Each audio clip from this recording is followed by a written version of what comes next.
ሰላም እንዴት ናችሁ? ደህና ናችሁ? እኔ በጣም ደህና ነኝ አልሐምዱሊላህ። እንኳን በድጋሚ ወደዚህ ቻናል መጣችሁ። አብራችሁኝ የቆያችሁ ልጆች ወይም ደግሞ ይህን ቪዲዮ ስትመለከቱ የመጀመሪያችሁ ከሆነ እንኳን በሰላም መጣችሁ። ዛሬም በሌላ ቪዲዮ መጥቻለሁ። እንደዚህ የምታዩትን ቆንጆ የሆነ ኬክ አብረን እንሰራለን። እንደምትወዱት ተስፋ አረጋለሁ። ካሁን በፊት ኬክ ያለ ኬክ መምቻ ግዴታ ያለ ሚክሰር መስራት አንችልም ወይ ግዴታ ሁሌም ኬክ መምቻ ያስፈልገናል ወይ ብላችሁ ለጠየቃችሁኝ ልጆች እንደዚህ በእጃችን ብቻ መትተን ቆንጆ ኬክ ማዘጋጀት እንችላለን ብዬ ይሄን ይዤላችሁ መጥቻለሁ። እንደምትወዱት ተስፋ አረጋለሁ። በእርግጥ ኬክ ሚክሰር ቢኖረንና በዛ ብንመታው አንደኛ ጉልበታችንን ይቆጥባል፣ ሁለተኛ ጊዜያችንን ይቆጥብልናል። ነገር ግን ከሌለን ደግሞ እንደዚህ በእንቁላል መምቻ መስራት እንችላለን እና አሁን እያደረግኩ የምታዩት ለዛሬ የተጠቀምኩት 4 እንቁላል ከፍሪጅ ወጥቶ የቆየና አንድ በጣም ያልሞላ ስኳር። እንደተለመደው ሁሉንም ከነ ሜጀርመንቱ ዲስክሪፕሽን ባክስ ላይ አስቀምጥላችኋለሁ። እነሱን አድርጌ በደንብ አቀላቀላችኋለሁ።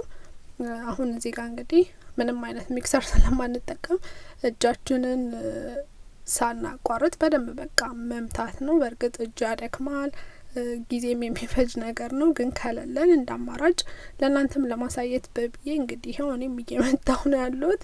ከዛ በደንብ እነሱን እናቀላቅልና እንደዚህ ስኳሩና እንቁላሉ ተቀላቅሎ እንዲህ አረፋ ነገር ሲሆንልን ግማሽ ኩባያ ወተት ጨመርኩ። ይሄም ከፍሪጅ ወጥቶ የቆየ ማለት ነው። ከዛ ኦሊቭ ኦይል ነው ያደረኩት። አሁን እነሱን እናደርግና አሁንም በደንብ እንመታለን። ያው በደንብ መመታት አለበት። እዚህ ጋር ዘይቱ ግዴታ ኦሊቭ ኦይል መሆን የለበትም። ቤታችሁ ያለው መጠቀም ትችላላችሁ። እኔ ያው ብዙ ጊዜ ኦሊቭ ኦይል ስለምጠቀም እሱ ነው የተጠቀምኩት። አሁን እዚህ ጋር እኔ ይሄንን ኬክ የስትሮበሪ አይነት ፍሌቨር እንዲኖረው ስለፈለግኩ የስትሮበሪ ዮገርት 1 ካፕ የዚህን መጠን ጽፍላችኋለሁ። እሱ ነው የተጠቀምኩት።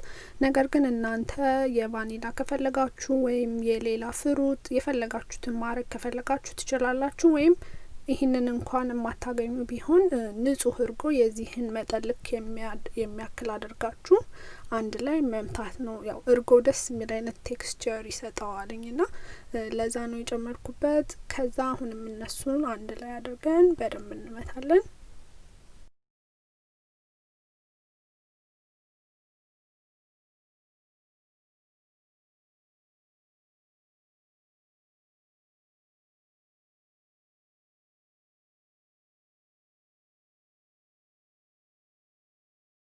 እንግዲህ ከብዙ መምታቶች በኋላ አሁን ዱቄታችንን እንጨምራለን። ያው ዱቄት እንደተለመደው መንፋትን አንርሳ፣ ቆንጆ ይሆንልናል። በሆነ አጋጣሚ ደግሞ ውስጡም የሆነ ነገር ካለው በዛው እንድናገኝ ያደርገናል። 2 ኩባያ የሚያክል እሱን ጨመርኩ። ከዛ አሁን ደግሞ የምጨምረው የምታዩት ነትመግ ነው። አይ ቲንክ ካልተሳሳትኩ ኢትዮጵያ ገውዝ የሚባለው ይመስለኛል። ከተሳሳትኩም አስተካክሉኝ። እኔ አላቀውም፣ ኢንተርኔት ላይ ሰርች አድርጌ ማገኘት ነው እምላችሁ። እሱም በጣም ደስ የሚል አይነት ቃና ስለሚኖረው ነው ያደረኩበት። እንግዲህ ገውዝ የሚለው ከሆነ ኢትዮጵያ ስላለ እሱንም መጠቀም ትችላላችሁ። ከዛ የቫኒላ ስኳር ነው ያደረኩት። ፈሳሹንም ቢሆን ማድረግ ይቻላል። እኔ አጋጣሚ ፈሳሹ ስላልነበረኝ ነው። እሱንም ለጣዕም ያክል አደረኩና ከዛ በቃ እናቀላቅላለን። አሁን ኦልሞስት እየጨረስ ነው። ፍሪጅ አልኩኝ፣ ኦቨን ውስጥ ልናስገባ ነው። እና አሁን በዚህ ሰዓት እኔ ኦቨኔን ሬዲ አደርጋለሁ። በ350 ዲግሪ ፋራናይት ነው ሬዲ የማደርገው። የኔ ኦቨን በጣም በተሎ የሚገር ስለሆነ ነው ኦልሞስት ዱቄቱን ማቀላቀል ሲጀምር የማደርገው። እንግዲህ እናንተ እንደ ኦቨናችሁ ስትጀምሩ ማድረግ ሊጠበቅባችሁ ይችላል፣ ያው እንደ እንትናችሁ ማለት ነው። ከዛ ሁሉንም በደንብ አቀላቅዬ ከጨረስኩ በኋላ 1 የሾርባ ማንኪያ የሚያክል ቤኪንግ ፓውደር አደርግበትና አቀላቅለን በቃ ጨረስን ማለት ነው። ግን በእርግጠኝነት ዱቄቱም ቤኪንግ ፓውደሩም ሁሉም እንደተገናኘ ቼክ ማድረግ አለብንና እንደዚህ ሊጡ እንደምታዩት እንደዚህ አይነት ሊጥ ነው የሚሆነው። ከዛ በደንብ ጠራርጌ ከአንድ ላይ እንዲካገናኘኋቸው በኋላ መጋገሪያችን ላይ ነው የምናደርገው። እኔ ለዛሬ እንደዚህ አይነት መጋገሪያ ነው የምጠቀመው። እናንተ ቤት ያላችሁን የተመቻችሁን አይነት ማድረግ ትችላላችሁ። ወይም እንደ ተቆራጭ እንዲሆንላችሁ ወፈር ያለ እንዲሆን የምትፈልጉ ከሆነ ትንሽዬ መጋገሪያ ብታርጉ ቆንጆ ይሆናል። ይሄ ሰፋ ያለ ስለሆነ እንደዚህ ዝቅ ያለ ኬክ ነው የሚሆነው። እና ዘይት በደንብ አድርጌ ከላዩ ላይ ዱቄት አደረኩበት። በኋላ ተጣብቆ እንዳይወጣ ስለፈራው ይሄ ደግሞ በተለይ እንዲህ ክርትፍትፍ ያለ ነገር ስላለው አልወጣ ብሎ እንዳያስቸግረኝ ብዬ በደንብ አደረኩበት። ከዛ እንገለብጥና መታ ነገር አድርገን ኦቨን እናስገባለን ማለት ነው።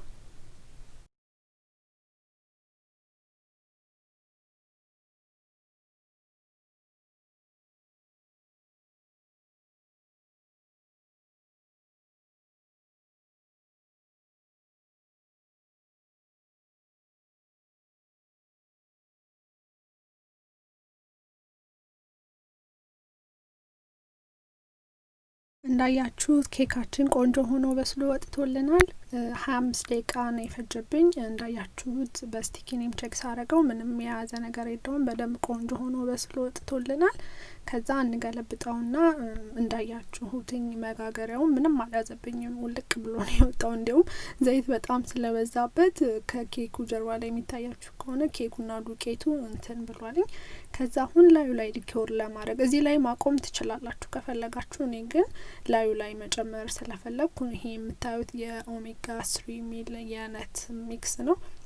እንዲሁ ኖርማሊ ቤት ውስጥ እንደ ስናክ የምንበላው ነገር ነውና ላዩ ላይ እሱ መጨመር ስለፈለግኩኝ የዋልነቶቹን ብቻ ለብቻው ዋልነት ስላልነበረኝ ከሁለቱም እሽግ ውስጥ ዋልነት ስላለ እንግዲህ ይህንን ምን እንደሆነ በአማርኛ በጣም ይቅርታ ነኝ አላውቀውም። የምታውቁ ልጆች እንዲሆን ብትነግሩኝ በጣም ደስ ይለኛል። ኤኒዌይ ዋልነቶቹን ሰብስቤ ያወጣና እንዲህ ደቀቅ ነገር አረገውና ላዩ ላይ ለማድረግ ማለት ነው። በጣም አሪፍ ነገር ነው። እዚህ ጋር ደግሞ ሌላ መናገር የምፈልገው ነገር ያው በእርግጥ ሁላችንም እናውቀዋለን፣ ግን ነት ነገር አለርጂ ያለባችሁ ሰዎች እንዳትጠቀሙት። ከሌለባችሁ ግን እኛ ቤት አሁን ምንም ችግር የለብንም፣ እንደ ቆሎ ማለት ይቻላል የምንበለውና ከዛ ደግሞ ይሄን የምታዩት የስትሮበሪ ሲራፕ ነው። ዛሬ አይደለም በእርግጥ የሰራሁት፣ ሰሞኑን ሌላ ኬክ ሰርቼ ነበርና ከዛ የተረፈኝ ነበረ።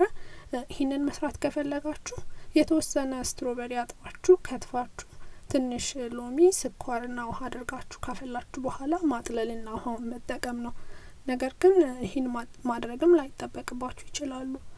የስትሮበሪ ጃም ጀስት ነቱን እንዲያጣብቅልን ስለሆነ እሱን መቀባት ትችላላችሁ። ይህንን ግን ካረጋችሁበት ሞር ወደ ኬክ ውስጥ ጣዕሙ እንዲገባ እኔ ሳደርግ እንዳያችሁት በስቲኪኒ እንዲወጋ ወጋ ነገር ካረጋችሁት በኋላ ስትቀቡት ራሱ ወደ ውስጥ በደንብ ሳፕ እያደረገ ያስገባውና ቴስቱ በጣም ቆንጆ ይሆናል።